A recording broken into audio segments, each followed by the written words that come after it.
way Sam's contributed to the game, to our team behind the scenes, been fantastic, and it's...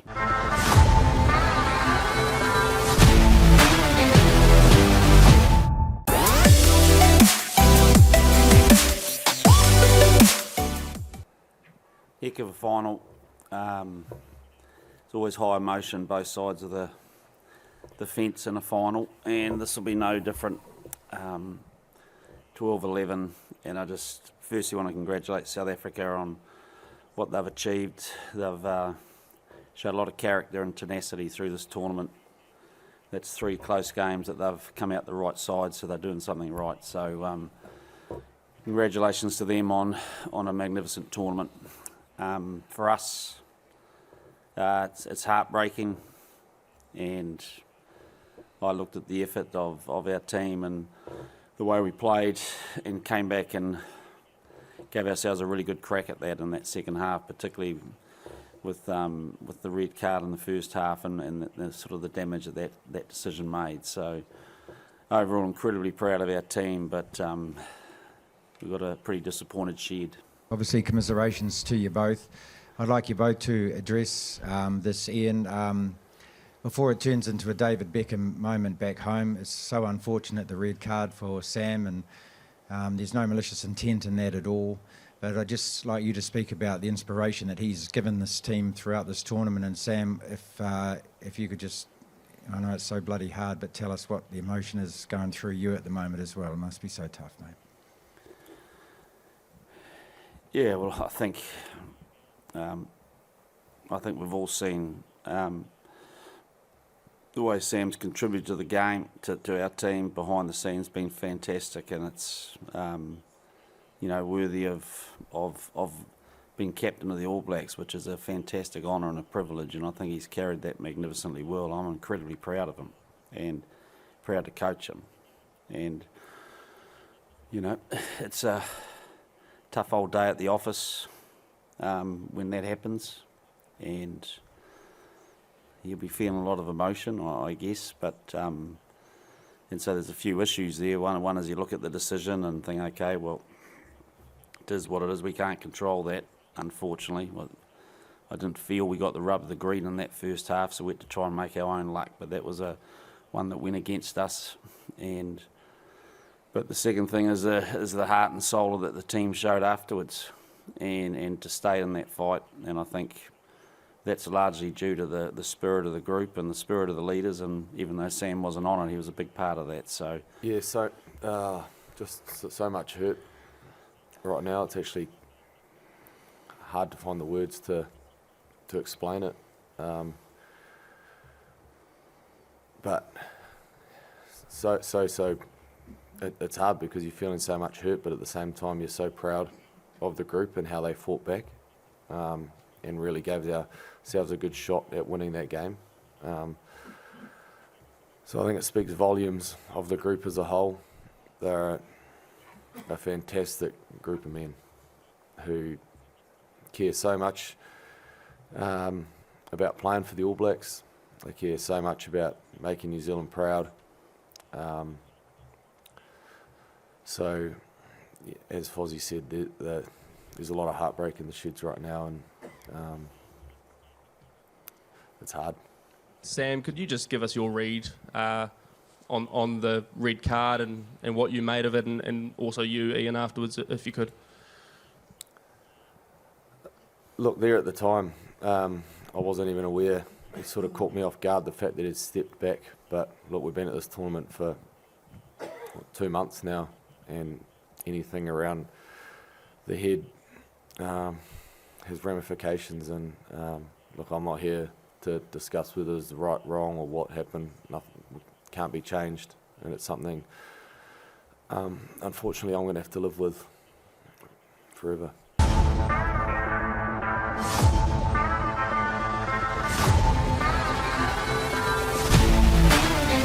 Well, I really don't want the game to be about us talking about red cards. It is what it is.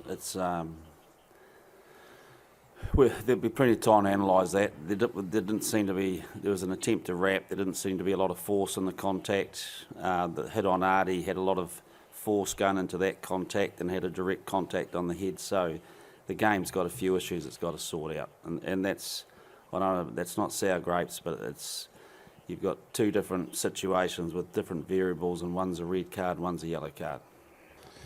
Ian, Jan de Koning, Rugby 365. You touched briefly on it earlier, and I know emotions are high, but can you just speak to us what makes this Springbok team, I mean, you've played against plenty of Springbok teams, and sometimes they give up they gave up. What makes this particular Springbok team so difficult to beat? Well, they just know their game. They're strong, they know their game, experienced, and you know, clearly they've learned how to fight in dark places. You know, you can't argue with the 3 close wins they've had in this tournament, and so they've got a lot of tenacity in that space. Yeah, they've got the ability to play the game at their pace, and yeah. Is it more frustrating given the cards and obviously a lot of fight and spirit in this team to come back and to hold on? It was more frustrating to see chances slip by and the fact this game could have been won? Yeah, I think so. I think it'd be wrong to say we had all the chances. I think they had some chances too, and I think both teams, you know, there was a pressure cooker environment, wasn't there? And you could see players from both teams making a few errors that maybe they wouldn't normally make. So, but to get ourselves back to where we got, score that try, have it disallowed, and then go back and score it again, I thought was pretty cool and got us in the game. And all you can ask, I guess, is a couple of opportunities to you need one opportunity in those sort of tight test matches, and I thought we gave ourselves every chance. So it wanted to be, but it doesn't sort of change in many ways. I mean, we're all gutted. Sam and I gutted sitting here. We so desperately wanted to win this, but I'm probably equally proud. And I thought the attitude to go in there and play against a mighty team. You know, you go back 8 or 9 weeks, however long it was, when we went down a card with them, the score was a very different score. And so I think we'd learned a lot. I think we'd how to play like that. Didn't want to play like that, but had to, and adapted. And I'd like to think that it was we contributed massively to a pretty special final with a bit of drama and 2 teams that put everything on the line. In commiserations, amazing final between 2 teams that went hammer and tongs. It was also a final that featured the TMO a lot. And I know you don't want this to come across as sour grapes, but in your mind, does the TMO have too much of a role, and particularly in big games like this? Yeah, it's probably for the game to decide at some point. It's not tonight. I mean, we got the same behaviour from that TMO that we got in the Irish series last year. Same TMO, so we expected what we got. Thank you. Next question. On the right. Thank you. Ian, there was the lineout was one of the biggest battle on the ground. In the first minutes, you had some issues there.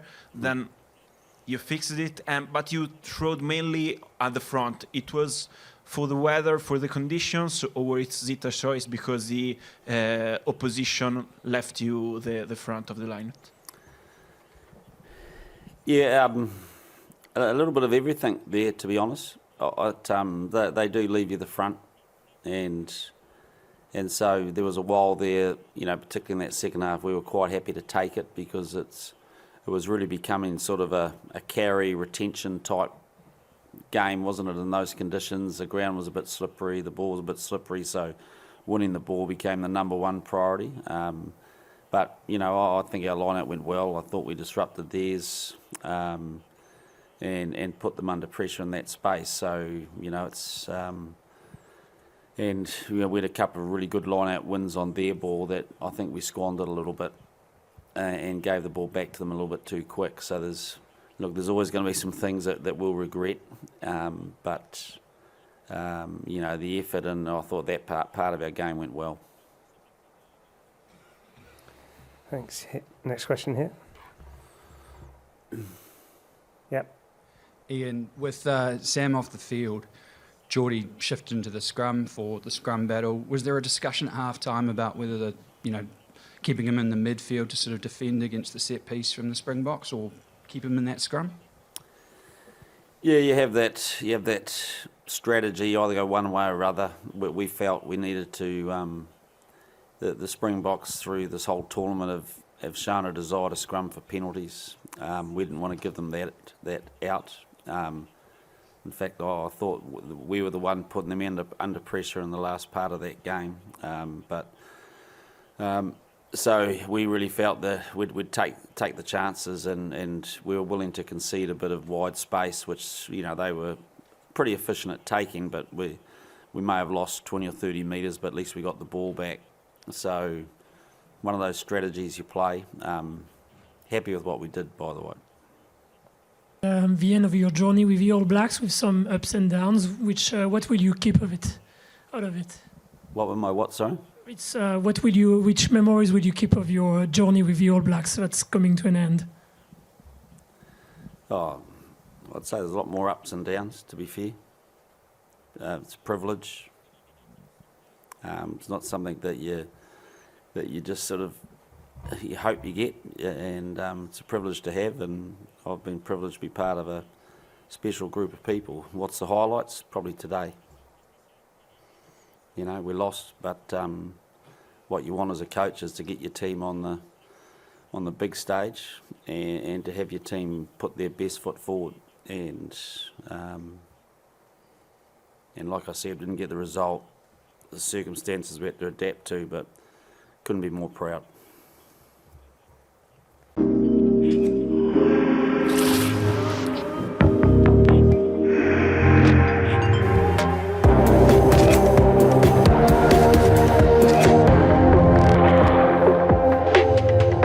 Black Knight, make your mark.